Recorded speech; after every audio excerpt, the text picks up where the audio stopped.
부활절에 우리들에게 정말 부활하신 예수님께서 내쉬던 그 숨처럼 하나님께서 우리에게 주시는 참다운 생기를 그리고 생명을 오늘 같이 누리고 또 감사를 그리고 참다운 능력을 미리 보는 그런 축복의 시간이 됐으면 합니다. 코비드가 끈질기게 계속 버팁니다. 하지만 코비드보다 진짜 더 끈질기는 우리 인간의 목숨입니다. 우리의 생명입니다. 하나님께서 우리를 창조하셨을 때 하나님께서 우리를 당신의 형상으로 창조하셨습니다. 비록 우리가 죄와 저주와 하나님 떠난 문제로 죽어 있지만 하나님께서는 이 현장의 모든 사람들에게 하나님의 형상으로 만들어낸 그 축복이 무엇인지 능력이 무엇인지 정말 누리도록 그리고 발견하도록 그리고 정말 복음을 발견하도록 하나님께서 지금도 길을 열고 계십니다. 그런 현장 속에서 하나님께서 우리 오늘 부활절이 있게 하셨습니다. 여러분께서 같이 좀 기도 부탁드립니다. 점점 전도의 그 계획들을 놓고 교회에서 같이 기도하고 있습니다. 그래서 전 교인적으로 보이지 않게 조용하게 전도 캠프가 일어날 수 있도록 여러분께서 꼭 기도해 주시고요. 지금 선교 현장에서 사실은 우리 교단과 관련된 우리 선교 현장에 많은 선교사님들께서 코비드-19 때문에 좀 힘들어 하시기도 합니다. 우리 김화경 선교사님 우리 교회에서 같이 하는 건 아니지만 우리 교단 그리고 우리 동부 노회에서 같이 기도하고 있습니다. 김학경 선교사님 남편 되신 목사님께서도 많이 좀 코비드 때문에 힘들어하시고 합니다. 여러분께서 같이 좀 기도를 부탁드립니다.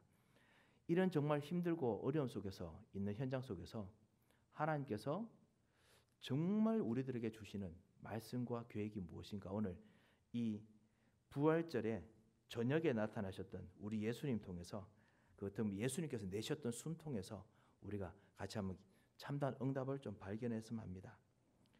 이 시간에 첫날 저녁이죠. 새벽에 예수님께서 부활하시고 깨어나셨습니다. 그리고 그 이야기 통해서 모든 예루살렘이 완전히 웅성웅성거립니다. 어떤 사람들은 충격을 받았을 것입니다. 왜냐하면 예수님께서 말씀하신 그대로 되기 때문에 그렇습니다. 그렇습니다. 예수님께서는 그리고 하나님께서는 지금도 여러분에게 언약 주신 그대로 반드시 역사하십니다. 그것이 불가능하게 보이는 것까지 하나님께서는 반드시 언약대로 역사하십니다. 그런데 그것보다 사실 더 힘든 것이 무엇이냐? 이것 때문에 반대하고 그리고 누리는 그 힘과 세력이 더 강해졌습니다. 예수님께서 부활하신 것 때문에 유대인들을 두려워해서 다들 이 제자들이 문을 닫고 지금 숨어서 같이 있습니다. 대부분 우리 현장에서 지금 사실 이 제자들 마찬가지지만요. 예수님께서 부활하셨던 그 이유보다 그리고 그 의미보다 부활 이후에 나타났던 그 효과라고 해야 될까요? 그 어떤 효력이라고 할까요? 그 능력에 모든 세상 사람들은 관심이 다 있습니다. 복음보다는 복음 통해서 나타난 능력과 효과에 더 관심이 많이 있습니다. 그래서 부활이 아무리 의미가 있다 하더라도 내게 효과가 없으면은 나와는 상관이 없는 그런 일들이 현장에 너무 많이 있습니다. 그리고 내게 응답이 없으면은 아무리 하나님께서 기도 응답 주신다 하더라도 나와 상관이 없게 되지요. 이 제자들이 그리스도께서 나의 주인이 부활하셨는데 그리스도께서 주는 그리스도시여라고 그 고백했던 그 나의 생명과 같은 분이 부활하셨는데 지금 나와 상관이 없어요. 문을 닫았습니다. 문을 열고 나가지를 못하고 그곳에서 지금 숨어 있습니다. 문제와 사건 속에 그냥 문을 닫고 마음 문을 닫고 있는 중입니다. 생각을 안 하고 싶어서 생각의 문을 닫았습니다. 생각을 하고 있습니다만 그 속에서 생각하고 있습니다만 교류하고 싶은 생각이 없습니다. 왜? 두렵기도 하고요. 때로는 너무너무 복잡하기도 하고 하니까 생각하기 싫겠지요. 이것이 바로 현장의 모습이기도 합니다. 오늘 여러분과 함께 이런 현장에 이런 코비드 현장에 이런 정말 여러 가지 문제가 섞여 있는 현장에 그리스도께서 어떻게 진짜 오셨는가 이걸 우리가 다시 한번 좀 발견해야겠습니다. 정말 생각을 닫는 정도가 아니고 숨을 쉴 수 있는 길까지 닫았습니다. 희망을 닫았습니다.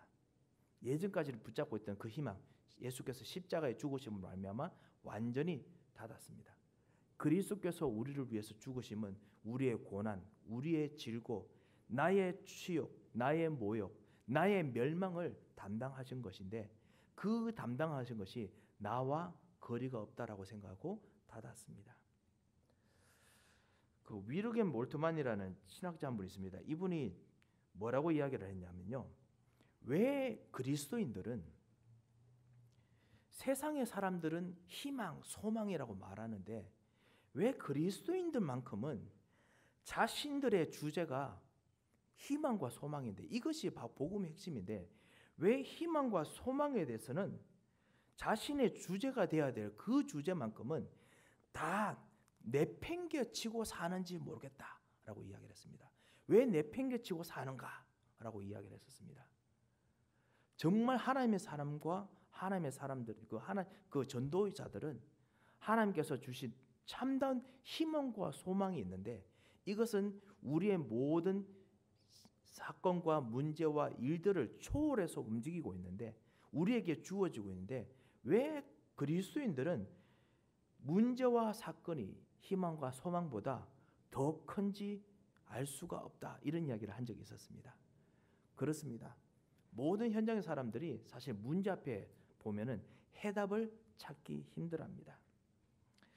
이런 사람들에게 복음이 들어옵니다. 복음이 어떻게 들어오느냐? 오늘 우리가 말씀을 읽으셨듯이 문을 뚫고 들어오십니다. 문을 잠그는데 뚫고 들어오십니다. 그리고 뚫고 들어오시자마자 평강을 선포하십니다. 너에게 평강이 있을지어다. 그리고 그 이후에 바로 내 아버지께서 보내신 것처럼 나도 너희를 보내노라. 아니 지금 겁먹고 있는데 보내신다고 하십니다. 그리고 아버지가 하신 것처럼 성령을 주신다고 하시면서 숨을 내쉽니다. 마치 예전에 처음에 하나님께서 우리 인간을 창조하시고 당신의 생기를 불어넣으신 것처럼 당신의 숨을 불어넣으십니다. 그리고 난 후에 뭐라고 하셨느냐면 죄를 사하는 권세가 너에게 있다라고 말씀하셨습니다. 이거를 오늘 잠깐 좀 보시면서 가장 중요한 부분을 우리가 다시 한번 확인하고 오늘 기도 제목을 잡아야겠습니다. 자, 왜 문을 뚫고 들어오셨을까요? 우리들이 정말 문을 닫고 있는 부분이 있기 때문에 그렇습니다. 우리가 정말 희망을 가지지 못한 부분이 있기 때문에 그렇습니다. 영적 실패 때문에 문을 닫은 부분이 있기 때문에 그렇습니다. 영적 무지 생기면 문을 닫을 수밖에 없습니다.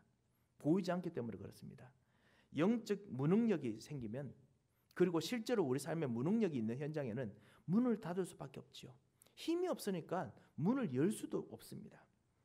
그뿐만 아닙니다. 흑암과 저주의 세력이 그리고 우리의 위기가 우리를 둘러싸고 있기 때문에 문이 아니라도 뚫고 나갈 수가 없습니다. 그곳에서 진짜 하나님의 사람마저 복음 받을 사람들이 홀로 있습니다. 아무도 도와줄 수 없는 그런 현장이기 때문에 그렇습니다. 완전히 위기 속에 있는 영적 위기 속에 있습니다. 그런 곳에도 그리스도께서는 뚫고 들어오십니다. 파고 들어오십니다. 예수님께서 부활하신 이후에 우리에게 복음을 전달하실 때 예수님께서 하시는 방법이십니다. 파고 들어오십니다. 사랑하는 성도 여러분, 여러분 현장 속에서 도저히 여기는 복음이, 도저히 하나님의 은혜가, 도저히 하나님의 역사가 이루어질 수 없다고 생각하는 현장에 계십니까? 하나님께서는 그 현장을 파고 들고 들어오십니다. 여러분께서 복음을 전달하셨는데 오히려 모욕과 수치를 당하셨습니까? 여러분께서 정말 복음을 전달하려고 했는데 여러분을 환영하지 않습니까? 완전 철벽처럼 막아놓고 있습니까? 괜찮습니다. 여러분께서 그리스도로 말미암아 겸손하게 복음을 전달했다면 그렇다면 그리스도께서 파고들고 들어가십니다. 그 마음과 생각을 파고들고 들어가십니다. 영혼을 파고들고 들어가십니다. 그리스도께서는 지금 죽으셨고 그냥 끝나신 분이 아니라 부활하셔서 모든 걸 살리시는 하나님이시기 때문에 그렇습니다. 여러분께서 이걸 꼭 믿으시고 이번 현장 속에서 파고들고 들어오시는 그리스도, 문도 뚫고 들어오신 그리스도를 누리시기 바랍니다. 들어오시자마자 바로 평강을 선포하십니다. 평강이 뭔지요? 샬롬입니다. 평강이 사실은 모든 혼돈과 흥간과 공허를 정리정돈해서 제대로 딱 만들어내는 것을 보고 평강이라고 부릅니다. 그냥 편안하고 쉬고 좋고 이것이 아닙니다. 혼돈과 흥간과 공허를 딱 잡아서 그거를 딱 일렬로 정렬시키는 그것이 바로 평강입니다. 그래야 진짜 진정한 안식이 있지 않습니까? 너희에게 있는 혼돈, 너희에게 있는 공허, 너희들에게 있는 이 복잡한 것을 완전히 정리시켜서 완전히 제대로 만드는 재창조가 일어나는 평강이 있을지어다. 이것이 바로 예수님께서 뚫고 들어오셔서 주시는 복음의 축복입니다. 우리가 전달하는 복음, 우리가 누리는 복음이 어떤 복음입니까? 영적 문제 때문에 혼돈, 허강, 공허 속에 있는 나의 영적 상태, 영적 문제뿐만 아니라 보이지 않게 우리 가문 대대로 생겼던 모든 영적인 흐름, 그리고 직장과 현장 속에 있는 보이지 않는 이 흐름을 완전 혼돈과 허강, 공허를 정리정돈시키는 그 평강이 들어오게 하는 그 복음입니다. 바로 그 예수 그리스도께서 지금 우리에게, 그리고 우리 말씀 전달되는 현장에 지금 역사하십니다. 이분이 바로 부활하셔서 역사하시는 분이기 때문에 그렇습니다. 그리고 난 후에 이 평강을 선포하시고 우리들로 하여금 하늘과 땅의 권세를 주시기 위해서 우리들에게 죄를 사는 권세를 주셨습니다. 죄를 사는 권세가 바로 세 가지 문제, 원죄 문제 해결됐다는 것입니다. 하나님 떠난 문제, 죄 문제, 사단의 문제, 가장 근본적인 원죄 문제가 완전히 해결되는 문제를 우리들에게 주셨습니다. 예수 그리스도께서 우리와 함께 계시기 때문에 그렇습니다. 마귀에게 뺏긴 현장이 아니라 이제는 세상의 권세를 따라가는 현장이 아니라 그리스도께서 여러분에게 왕, 제사장, 선지자 권세를 누릴 수 있는 현장으로 바꾸어 주셨습니다. 여러분에게 권세를 주셨습니다. 그리고 제일 중요한 거지요. 성령으로 숨을 내십니다. 성령을 받으라 라고 했습니다. 재창조를 시작하십니다. 죽음이 무엇인지 아시는 분이십니다. 우리의 죽음을 아시는 분이십니다. 우리의 숨이 끊어지는 걸 아시는 분이십니다. 그리고 우리의 생각이 죽으면 어떻게 되는지 아시는 분이십니다. 우리의 마음이 죽으면 어떻게 되는지 아시는 분이십니다. 직접 경험해 보셨습니다.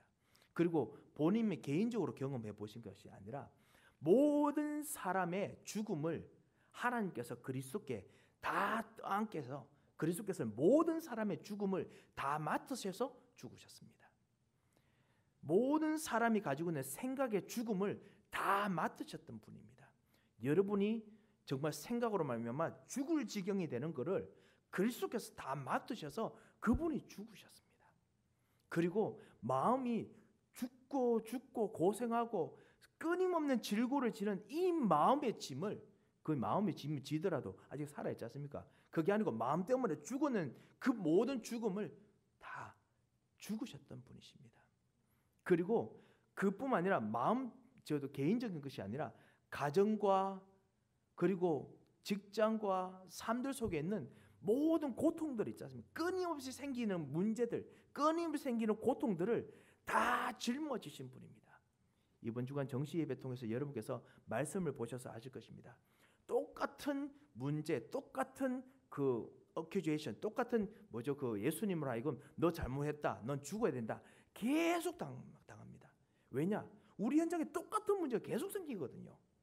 똑같이 당합니다. 다음 날 또 고문 받습니다. 다음 날 또 질고당하십니다. 왜? 우리에게 똑같은 문제가 생기니까. 하나님께서 일부러 그리스도께 이 세상 사람들이 가지고 있는 모든 오해를 다 퍼붓습니다. 이 세상 사람들이 받아야 될 모든 저주들, 세상 사람들이 잘못했다고 말하는데 하나님께서 일부러 그리스도 보고 잘못하셨다고 일부러 말씀하십니다. 왜? 그리스도께서 우리의 저주, 우리의 잘못, 우리 잘못된 판단, 우리의 멸망까지 다 짊어지시고 죽으셨기 때문에 그렇습니다. 이 그리스도께서 그거를 다 짊어지시고 죽으셨던 분이 다시 이것을 땅에 완전히 묻고 마귀를 이기고 마귀의 종도를 하는 우리를 끄집어내시기 위해서 부활하셨습니다. 실제로 마귀가 붙잡고 있는 죽음의 권세를 완전히 빼앗아서 다시 부활하셨습니다. 다시 살아나셨습니다. 이분이 창조뿐만 아니라 살아나는 것을 아시는 분이십니다. 어떻게 살아나는지 아시는 분입니다. 이분이 하나님의 능력으로 당신의 살아있는 생기를 불어넣어 주십니다. 우리가 그냥 불어넣어진 이산화탄소가 아니고요. 당신의 살아있는 생명을 불어넣으십니다. 얼마나 예수님께서 참으셨겠습니까? 이 생기 불어넣으시기 위해서 영세전부터 기다리셨습니다. 아브라함, 이삭, 야곱, 모세, 다윗, 엘리야, 그리고 정말 이사야, 수많은 전도자들을 통해서 정말 불어넣고자 하는 그 생기, 에스겔을 통해서 보여줬던 그 생기를 다시 한번 불어넣기 위해서 이 순간을 기다리셨습니다. 그리고 부활하셔서 당신이 택한 자들, 지금 벌벌 떨고 있는 자들, 지금 문을 닫고 있는 자들, 지금 머릿속에 있지만은 그 능력을 못 누린 자들에게 오셔서 생기를 불어넣으십니다. 그리고 당신이 가지고 있는 부활의 능력, 부활의 생명을 주시고 그것 통해서 능력이 나타나게 불어넣으십니다. 성령을 받으라 하셨죠. 생각의 죽음에서 벗어나는 생기를 불어넣으셨습니다. 희망의 죽음에서 벗어나는 생기를 불어넣으셨습니다. 경제의 죽음에서 벗어나는 생기를 불어넣으셨습니다. 미래의 계획, 모든 것이 죽었더라도 거기서 벗어나는 생기를 불어넣으셨습니다. 창조의 생기를 불어넣으셨습니다. 이것을 우리들에게 불어넣으셨던 것처럼 우리가 오늘 이 생기를 이번 한 주간 같이 한번 숨을 쉬어야겠습니다. 부활하신 예수의 숨결, 부활하신 예수의 생기를 매 현장으로 들어오게 해야겠습니다. 왜? 그것이 바로 하나님께서 우리에게 주신 전도자의 축복이기 때문에 그렇습니다.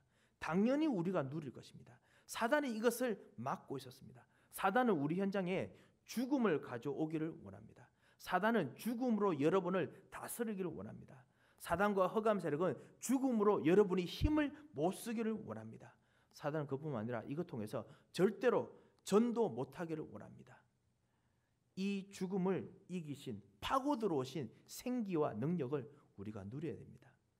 그러기 위해서 예수님께서 성령을 받으라. 그리고 원치도 않는데 아직까지 마음의 준비도 않는데요. 예수님께서 내가 너희를 보내노라 라고 하십니다. 제자들이 얼마나 당황했겠습니까? 지금 안 그래도 숨어 있는데 보내노라까지 하시니까 정말 당황했을 겁니다. 마찬가지입니다. 우리가 아직까지 마치 준비가 안 된 것처럼 보이지만요. 여러분에게 벌써 이 그리스도의 부활의 생기가 여러분에게 같이 있습니다. 위대로 같이 있습니다. 그리고 성삼위 하나님이 성부 하나님이 성자 예수 그리스도께서 저주를 꺾으시면서 성령 하나님께서 당신의 능력으로 여러분과 지금 같이 계십니다. 그리고 원리스로 모든 일들 속에서 세밀하게 지금 다 계획하고 여러분을 지금 말씀 통해서 부활의 능력을 누리도록 다 보내시도록 준비해 놓으셨습니다. 그래서 예수님께서 여러분을 보내도록 하나님께서 하셨습니다. 어떻게 우리가 보내십니까? 우리가 무엇을 누려야 됩니까? 이 부활하신 생명의 순멸, 예수님의 생명을 우리가 숨쉬도록 우리 현장에서 불어 넣어야겠습니다. 어디다 넣어야겠습니까? 우리의 개인에 넣어야겠습니다. 나의 생각에 넣어야겠습니다. 나의 마음에 넣어야겠습니다. 그리스도의 생명이 나의 각인과 뿌리와 체질이 되도록 내 영혼에 깊이 뿌리내도록 우리가 이번 한 주간 모든 곳에 생기를 불어내야겠습니다. 과거에 묶여있던 과거가 아니라 지금 현재 통해서 미래를 움직이시는 그리스도의 생명, 그리스도의 능력, 그리스도께서 현장을 바꾸시고자 하는 진정한 말씀의 응답이 여러분에 있도록 말씀으로 여러분에게 불어넣게 하시기 바랍니다. 기도로서 불어넣으시기 바랍니다. 그리고 말씀을 포럼하시면서 전도하시면서 불어넣으시기 바랍니다. 하나님께서는 여러분에게 지금 생기로 역사하십니다. 그뿐만 아닙니다. 우리 가정이 다시 숨쉬게 해야겠습니다. 우리 가정에 숨쉬는 곳이 어디입니까? 여러분의 가정을 보시면서 희망이 보이는 부분이 있을 것입니다. 여러분의 가정을 보시면서 뭔가 여기서 힘을 얻는 부분이 있겠죠. 어떤 부분은 저는 우리 아이들만 보면 힘이 나요, 이럴 수도 있고요. 아니면은 우리 자녀들의 어떤 이런 부분에 소망을 두고 있는 부분이 있을 것입니다. 그 부분에 생기를 넣으시기 바랍니다. 하지만 그뿐만 아니라 소망이 없는 곳에 생기를 넣으시기 바랍니다. 가장 안 된다고 하는 부분에 생기를 넣으시기 바랍니다. 현장의 사람들은 자신의 가정에 돈에 희망을 두고 있습니다. 자녀의 어떤 잘하는 것에 희망을 두고 있습니다. 아니면 내가 가지고 있는 플랜에 희망을 두고 있습니다. 그거 가지고 마귀가 계속 종노릇하게 만들고 그래서 결국 넘어지게 만듭니다. 그곳이 아니라 그곳에 예수의 생기를 불어넣도록 우리가 현장을 살려야겠습니다. 사단은 그 현장에 혼돈과 허감과 공허로 완전히 뒤섞이게 만듭니다. 그곳에 예수의 생기를 불어넣도록 우리가 기도해야겠습니다. 분명히 현장에 가면은 사람들이 자기가 힘을 얻는 포인트가 있습니다. 그 포인트 분명히 복음이 아니면 혼돈, 흑암, 공허로 뒤섞여 있습니다. 거기 예수의 생기를 불어넣으시기 바랍니다. 하나님 만나는 길, 죄와 저주에서 벗어나는 길, 그리고 참다운 하나님의 능력을 누리는 길, 이거 외에는 참다운 힘이 없는 생명이 없습니다. 이거를 불어넣으시기 바랍니다. 그리고 우리 만남의 가장 중요한 포인트, 만남 속에서 예수의 생기를 불어넣으시기 바랍니다.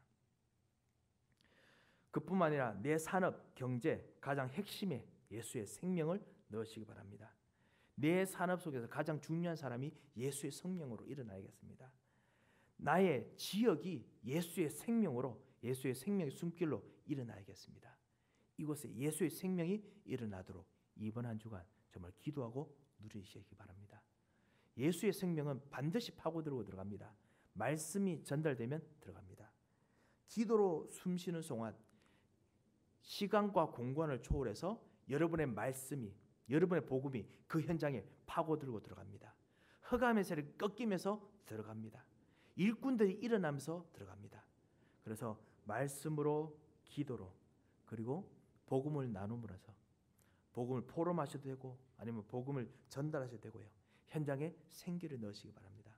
하나님께서 반드시 이 예수의 생명이 부활한 능력으로 들어가게 될 것입니다. 죽어 있는 것도 살리실 것입니다. 이 놀라운 축복을 보고 우리는 재창조라고 부릅니다. 이 재창조의 축복, 예수의 생명이 들어가는 축복을 누리시는 이번 한 주가 되시기를 주 예수 그리스도의 이름으로 축원드립니다. 함께 기도하겠습니다. 하나님 아버지, 은혜를 감사합니다. 예수의 생명, 예수의 생기를 이번 한 주간 불어넣도록 주께서 우리를 인도하시고 보내심을 감사합니다. 주님께서 이 하나님의 사람들에게 주의 성령으로 충만케 하시고 예수의 능력으로, 예수의 생기로 이번 한 주간 모든 현장을 살리도록 주님께서 역사하여 주셔서 말씀마다, 기도마다, 그리고 말씀을 전달하는 곳마다 참다운 생명의 능력이 누려지는 축복의 한 주 되도록 인도하여 주셔서 살아계신 주 예수 그리스도의 이름으로 기도합니다. 아멘. 하나님의 아버지, 은혜를 참으로 감사합니다.